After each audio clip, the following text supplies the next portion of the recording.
Hello friends, आज આપણે એકદમ ક્રિસ્પી બાળકોને લંચ બોક્સમાં આપી શકાય તેવો હેલ્ધી નાસ્તો બનાવીશું। આ નાસ્તો ના મેદો કે ના ઘઉંના લોટમાંથી બનશે।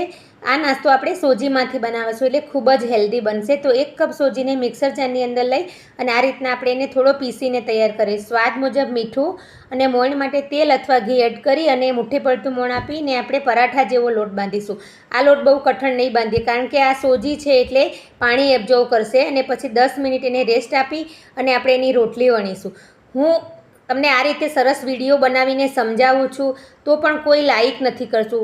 મિત્રો, લાઈક કરીને મને સપોર્ટ કરો અને કોમેન્ટ કરો તો મને ખ્યાલ આવે કે મારો વિડીયો તમને પસંદ આવે છે કે નહીં। તો આ રીતના આપણે એ પટ્ટીને ટ્રાયંગલ શેપમાં આપણે એને કટ કરી દઈશું। બધા ટ્રાયંગલ તૈયાર થાય એટલે આપણે એકદમ નોર્મલ, બહુ ગરમ વધારે તેલ નહીં, એની અંદર આપણે ધીમા તાપે એને તળી લેશું। ફ્રેન્ડ્સ, તમે આ રેસીપી જો પસંદ આવે તો મારા વિડીયોને લાઈક કરજો અને તમે એકવાર આ રેસીપી બનાવીને જરૂરથી ટ્રાય કરજો તો બાળકોને ખૂબ જ ભાવશે અને ખાવાની ખૂબ જ મજા આવશે।